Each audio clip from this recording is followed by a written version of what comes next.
Hello everyone, நான் தான் உங்கள் சார். என் பேஜை லைக் பண்ணிவிட்டு வீடியோ பார்த்தீங்கன்னா ரொம்ப நல்லாயிருக்கும். ஆக்சுவலாக இந்த புக்ஸ் படிக்கிறவங்கள, இந்த நாவல்ஸு புக்ஸ் படிக்கிறவங்களுக்குலாம் எல்லாருக்கும் ஒரு டவுட் இருக்கும். டவுட்ன்ற மீன்ஸ் என்ன சொல்கிறது, ஒரு கவலையும் இருக்கும். நம்ம நிறைய புக்ஸ் படிக்கிறோம், ஆனால் நம்ம மெமரியிலே இல்லையே அப்படின்ற ஒரு கவலையிலேயே இருப்போம். நானும் ஒரு சில புக்ஸ் படிச்சிருக்கேன். பட் எல்லா போர்ஷன்ஸுமே எனக்கு ஞாபகம் வரதில்ல. ஈவன் என் கூட அந்த புக்ஸ் படிச்சவங்க, அதே புக்கை படிச்சவங்கள்ட்ட, "நான் இந்த போர்ஷன் இங்கே வந்திருக்கேன், இதை படிக்கலையா, அந்த டாபிக் பற்றி படிக்கலையான்னு" கேட்டால், "இல்லை நான் அவ்வளோ டீப்பாக பார்க்கல" அப்படின்னு சொல்லுவாங்க. ஸோ ஒரு மன வருத்தத்தோடு சொல்லுவாங்க, இந்த மாதிரி என்னால் அந்தளவுக்கு மெமரியில் வச்சுக்க முடியல அப்படின்னு சொல்லுவாங்க. ஸோ இதே மாதிரி தான் ஒருத்தருக்கு இருந்திருக்கு, ஒரு சீடருக்கு இருந்திருக்கு. அவர் என்ன பண்ணுறாரு, அவர் குருஜிகிட்ட போய் கேட்குறாரு, "குருஜி, இந்த மாதிரி நான் படிக்கிறேன், பட் என்னோட படிக்கிற விஷயங்கள் மெமரியிலே இல்லை" அப்படின்னு சொல்லுவார். அவர் அமைதியாக சிரிச்சுட்டு, சரி என்ன பண்ணுவார், கொஞ்ச நேரம் கழித்து ஒரு பாத்திரத்தை கொடுப்பாரு. அந்த பாத்திரம் ரொம்ப பழைய பாத்திரமாக இருக்கும். விவேக் சொல்கிற மாதிரி சொம்பு ரொம்ப அடி வாங்கியிருக்கு, அந்த மாதிரி பாத்திரம். அந்த பாத்திரம் அடி வாங்கினது மட்டும் இல்லாமல் பழசாக இருக்கிறது இல்லாமல் அதில் நிறைய ஓட்டைங்க இருக்குது, நிறைய ஹோல்ஸ், இந்த ஜல்லிக்கரண்டில் இருக்க மாதிரி ஹோல்ஸ் நிறைய இருக்கு. அந்த பாத்திரத்தில் எடுத்துட்டு போய் தண்ணி எடுத்துட்டு வர சொல்றாரு. "எனக்கு கொஞ்சம் தண்ணி வேணும், தண்ணி எடுத்துட்டு வா" அப்படின்னு சொல்றாரு.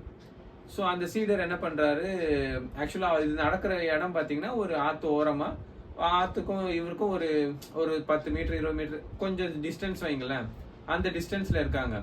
அந்த சீடர் அதை பார்த்துட்டு ஓட்டையா வேற இருக்கு, இவர் தண்ணி கேட்கிறாருன்னு சொல்லிட்டு போயிட்டு அந்த தண்ணி ஆத்துல இருந்து எடுத்துட்டு வராரு. அவர் எடுத்துட்டு குருஜி கிட்ட வரதுக்குள்ள அந்த தண்ணி பூரா ஒளிவிடுது. அப்புறம் கொஞ்சம் கொஞ்சமா ஒரு சின்ன பாத்திரத்துல ஊத்துறாரு, திரும்ப போறாரு, திரும்ப எடுக்கிறாரு, தண்ணியெல்லாம் ஒளிவிடுது, கொஞ்சம் தான் இதா இருக்கு, கிடைக்குது தண்ணி. ஸோ இப்படியே ஒரு 10 தடவை போயிட்டு, "குருஜி, இந்த மாதிரி என்ன குருஜி, இந்த மாதிரி பாத்திரம் இருக்கு கொடுத்துருக்கீங்க, என்னால் தண்ணி எடுத்துட்டு வர முடியலன்னு" சொல்லிட்டு ரொம்ப வருத்தப்பட்டு பேசுறாரு. அப்போ அந்த குருஜி சொல்றாரு, "இப்போ நான் அந்த பாத்திரம் கையில கொடுக்கும்போது அது எப்படி இருந்தது, இப்போ எப்படி என்ன கண்டிஷன்ல இருக்கு அப்படின்னு பார்க்கும்போது, அந்த பாத்திரம் பார்த்தீங்கன்னா நல்லா ஃப்ரெஷ்ஷாக பளபளன்னு ஆயிடுச்சு. என்ன ஆயிடுச்சுன்னா, அது கருப்பாக இருந்தது, இப்போ கொஞ்சம் நல்லா க்ளீன் பண்ணி புது பாத்திரம் மாதிரி ஆயிடுச்சு. ஐ மீன் கழுவி ஆயிடுச்சு, க்ளீனாக ஆயிடுச்சு." ஸோ இந்த மாதிரி தான் நம்ம படிக்கிற விஷயம் எல்லாம் நம்ம மெமரியில் இருக்கணும்னு அவசியம் கிடையாது. அது நம்மளோட உள்ளுணர்வை, நம்மளோட ஆன்மாவை சுத்தப்படுத்தினா போதும். புக்கோட பர்பஸே அதுதான், நம்மளோட ஆன்மாவை சுத்தப்படுத்தும். அது நம்ம மெமரியில இருக்குன்னு சொல்லி வருத்தப்பட தேவையில்ல.